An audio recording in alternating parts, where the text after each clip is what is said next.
Hello दोस्तों, इस video में हम क्वेश्चन नंबर 5 डिस्कस करेंगे प्रश्नावली 8.2 चतुर्भुज चैप्टर से। तो क्वेश्चन मैं आपको समझाता हूं, पहले आप क्वेश्चन को अच्छे से पढ़ लीजिए, फिर मैं क्वेश्चन आपको समझाता हूं। देखिए, ABCD एक समांतर चतुर्भुज है, ये एक पैरेललोग्राम है। E जो है वो AB का मध्य बिंदु है और F CD का मध्य बिंदु है, मिड पॉइंट। तो हमें यह प्रूफ करना है कि जो AF और CE है ये इस लाइन को 3 बराबर हिस्सों में बांटते हैं। तो हमें सिद्ध करना है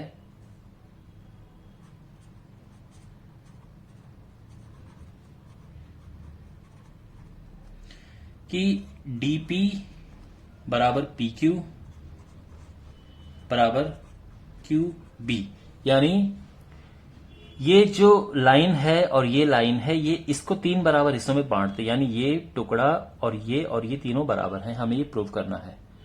ऑलराइट, तो देखो शुरू करते हैं। सिंपल है। तो आगे बढ़ने से पहले इस क्वेश्चन को समझते हैं कि हम किस तरह से इसमें आगे बढ़ेंगे। ठीक है, इसमें कैसे प्रोसीड करेंगे। तो देखो माय डियर, यहां पर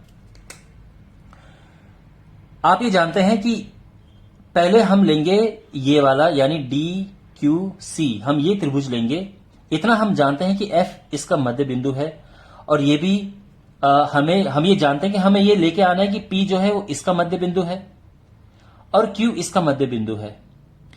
तो P इसका मध्य बिंदु, इसके लिए इतना पता होना चाहिए कि ये दोनों समांतर हैं, तभी हम मध्य बिंदु प्रमेय का विलोम लगा सकते हैं। यानी पहला काम हमारा यह है कि ये दोनों समांतर होनी चाहिए, हमें ये लेके आना है। ये दोनों समांतर कैसे आएंगी, अब ये समझो आप। देखो यहां पर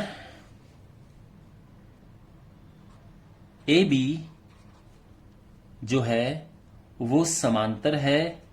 देखो ABCD क्या है, ABCD एक समांतर चतुर्भुज है।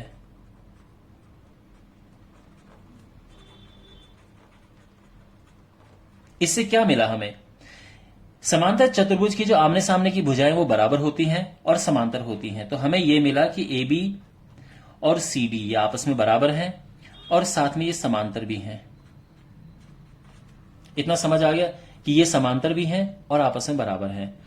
अब देखो, दोनों में इसमें 2 से भाग दो।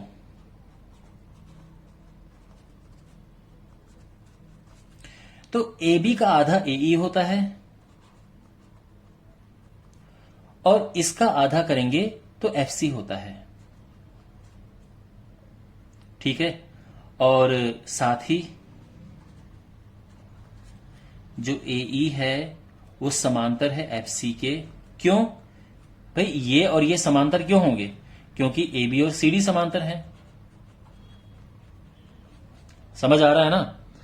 अब देखो, ये और ये बराबर हैं और समांतर है, और मैंने आपको क्या बताया था कि विपरीत भुजाओं के युग्म, एक युग्म अगर समांतर और बराबर हो तो वो क्या होता है, इसीलिए AECF एक समांतर चतुर्भुज है।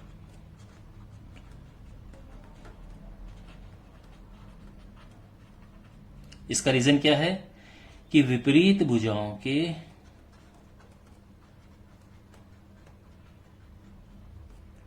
का एक युग्म बराबर और समांतर है।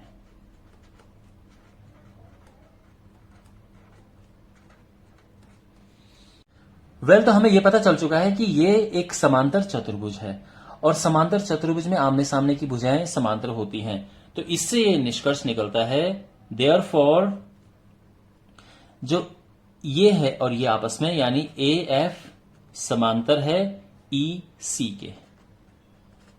क्यों, क्योंकि समांतर चतुर्भुज के आमने सामने की भुजाएं समांतर होती हैं। तो ये और ये समांतर हो गए। इतना समझ आ गया। ऑलराइट, अब जो टफ पार्ट था हम कर चुके हैं, अब आगे बिल्कुल आसान चीजें हैं।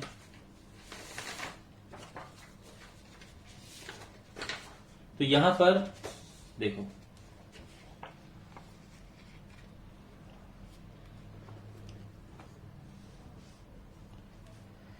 पहले हम लेंगे ये त्रिभुज DQC में।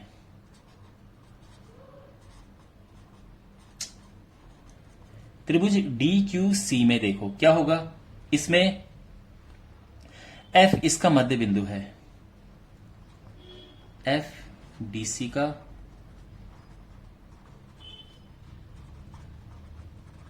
ठीक है। इसके बाद जो ये लाइन है यानी FP या PF बोलो और ये, तो ये दोनों आपस में समांतर हैं CQ के। ये दोनों आपस में समांतर क्यों हैं? वो इसीलिए क्योंकि ये आपस में समांतर है, हमने प्रूव किया है, क्योंकि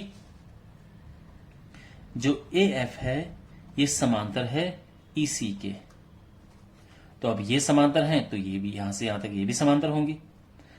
अब देखो ये इसका मध्य बिंदु है और ये समांतर है, तो इससे ये निष्कर्ष निकलेगा देयरफॉर जो P है वो इसका मध्य बिंदु है।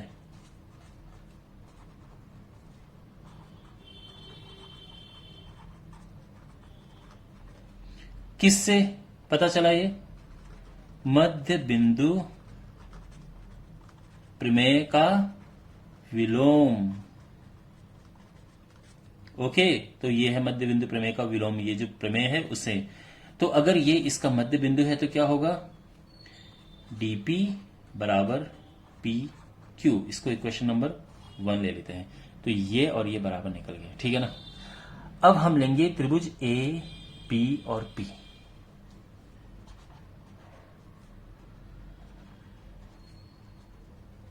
इसमें EAB का मध्य बिंदु है,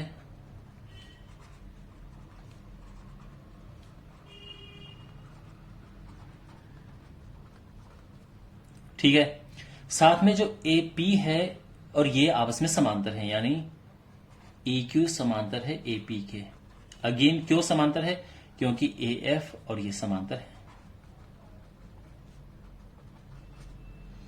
तो इसीलिए यहां भी सेम कहानी होगी कि ये मध्य बिंदु है, ये समांतर है, तो Q भी मध्य बिंदु होगा। तो Q BP का मध्य बिंदु है।